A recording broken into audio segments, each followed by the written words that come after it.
So good afternoon, everyone. Thank you for coming today. My name is Gina, G-E-N-A Curtis, C-U-R-T-I-S. I'm a lieutenant assigned to Violent Crimes 2 over the Sex Crimes Unit. And today I'd like to tell you about the apprehension of a rape suspect.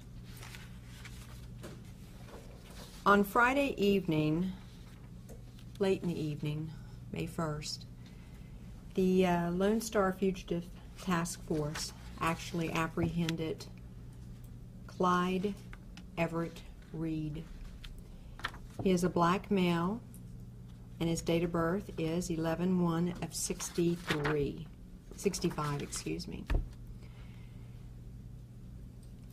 Clyde Reed was taken into custody without incident at his residence on Decker Lane. He was at home, and he was removed from the residence. Back on April the 16th, April the 15th, I'm getting it all wrong. Back on April the 15th, we had a sexual assault on Bennett, and this particular assault occurred late in the evening. Clyde Reed made entry into a ground floor apartment through an unlocked window. And he went in and he not only threatened our victim, but he also maced her. He sexually assaulted her. He raped her. After which he left the scene and the police were called. An investigation ensued in which we collected various types of evidence at the scene, and we turned that evidence into our DNA lab. Through the fine work of our lab that we have, it was at that time in which they identified Clyde Reed, and hence the affidavit was written for his arrest. Now, in between this incident on Bennett, on the 15th of April, we had another sexual assault or rape of a victim on the 26th day of April on East Anderson Lane. The MO is extremely similar in these two cases. Both ground floor apartments, both entry was made through an unlocked or an open entryway. So, to be perfectly frank with you, we have every reason to believe that these two incidents are related. However, today I cannot give you affirmation of that. And in fact, there's only been one warrant issued for Clyde Reed, and that is on the Bennett rape. We still have work to be done in the DNA lab, both with regard to the processing of the DNA and also with regard to the latent prints. Now, I'm sure that you've got inquiries about the composite or composites that have been done. We do have composites, but at this time we are not releasing those because we still have a victim to deal with and potentially other witnesses, and we do not want to taint them providing a composite.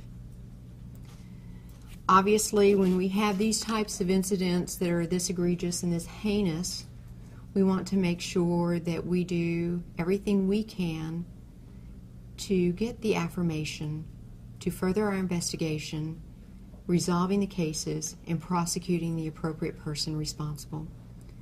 So that's why I continue to ask for your patience with regard to composites, and at some point in time when we're able to release that, we will. But on the outside chance that we might even have other victims out there who have not come forward, it's in our best interest and theirs at this time as well, since we still have one open investigation, We're hoping we don't have any others, but not to put any of that information out at this time.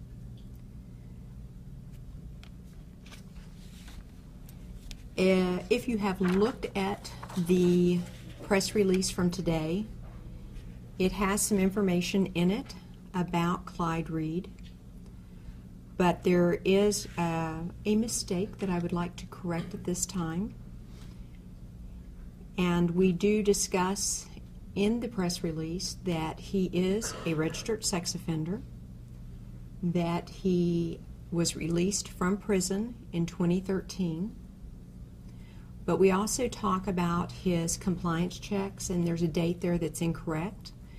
So the most recent compliance check with Clyde Reed was this January 2015, not February 2014, so I wanted to correct that inaccuracy. You will also note that he has some involvement, obviously, and that he has convictions as a predator with a child as well in 1986. And I bring this to bear in this press conference because I think it's extremely important to know that not all of our sexual predators are either just child or adult, that they can go back and forth in the age groups. And so it's extremely important for us also to say to our citizens in the community, for all of our citizens, whether you're female or male, you know, be extremely cautious. Be cognizant of your surroundings. Make sure that your windows and your doors are locked. And this is not laying blame, but this is merely a fact of life in today's society, that we have to take care of ourselves. We have to look out after one another. So I would just encourage you to do that. So at this time, I'll take any questions that I might be able to answer. Do you believe if you hadn't caught up with him when you had, he might have continued raping other people? You know, I'll tell you that it's probably more just of a gut instinct that yes, we believe that Clyde would have continued with this pattern of behavior. And so obviously when we saw that we had potentially a serial, it was extremely important to work this aggressively. Not that our other sexual assaults are not important, but when you have a predator who is just looking to victimize the next individual, we've got to get them off the street and safeguard our community. So yes, we believe that he would have committed another rape. To clarify, right now you don't have any information showing that there are other suspects out there? No, we don't, not at this time. And follow up, the DNA and latent prints, this came back very quick. Was this case pushed to the very front of the backlog?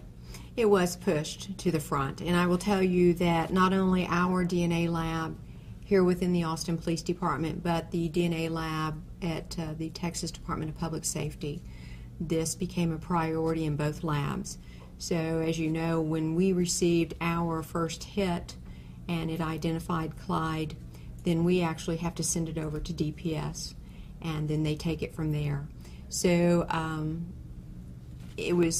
it moved very quickly. We were extremely excited in the progress of the processing of the DNA, and we give kudos to not only our lab but to DPS and really appreciate all of the assistance. When did you get the first hit that it might be Clyde?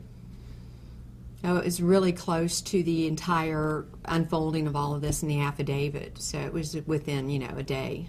So with that being said, I'm not saying that you knew for sure, but if you knew that he might be a suspect on this, why not lock him up and possibly prevent the second? You have to, there's a whole process when it comes to DNA, and there are certain steps you have to take, and I unfortunately am not all that knowledgeable about each and every one of them. But there are checks and balances, and so even though you may get an indicator at first, it's a process that they have to go through, and they have to recheck and affirm their findings. Does it appear that this is just random, or is there any reason to place him at these apartment complexes at that time? I mean, it's not exactly right around the corner from where he lives. Right. You know, that's a question we all have, I believe, right? Is what brought you to this area of town? Why did you come here? And those are questions that we may ultimately never have answers to. We hear that sexual assaults are usually done by people who know the other person. How rare or how common are sexual assaults done in random cases like this? Do you know? You know, this is a very rare occurrence. Most all of our rapes are by an individual that's known to the victim, right? Probably a very large percentage, the masses. So this is very uncommon, if you will, and something that does not happen not only here in Austin, but across the United States. So the numbers are very low for a stranger rape. According to the affidavit, it said he went in, asked for money first. Was his motivation property and money at first, and then just when a person was there, it turned into a sexual assault? And also, did that happen at both locations? Yes. To say that the MOs are very similar, if you will, at both locations. Again, we're having to try to figure out what our suspect is thinking to know what his motive truly is. It could be a facade, right? He could be just having a dialogue with his victim. We really don't know. But you have to look at his history as well, that he has been handled and convicted of burglary previously. So when you look back at his history like that, you would almost ask yourself, back then, he was convicted on a burglary charge, but was his motive actually rape? And he just didn't get to complete the act, or there was not a willing victim or a victim present, right? So a lot of unanswered questions. DPS on their website, and I know you're not that agency, but they listed him as a risk level moderate. Do you know how they arrived at that risk level? And obviously this seems to be something a little bit more than moderate, not to second guess, but. Right. Unfortunately, no, I can't answer that question because I don't work in that particular unit, so I'm not sure, and I'm not familiar with all the parameters and how they set those. Can you say if mace was used in both cases? Mace was not used in both cases. Has he talked at all to you? He has talked to us, and then he invoked. So are you going back through, I don't know if you have any other unsolved sex assaults that maybe you would see if his DNA was connected, 'cause since he was out of prison since 2013. Right. Time. And so as you're aware, we have a DNA backlog, right? And so all of that is in the process of being processed by various labs that have been contracted with. And if there is DNA, then obviously those things will be uploaded, and we'll see if we get a match in the future. So conceivably, we could learn that there are other victims from Clyde and be able to connect those through DNA. What kind of charges are we looking at? This is an aggravated sexual assault, right? So this is a first degree. And his bond was set at $750,000.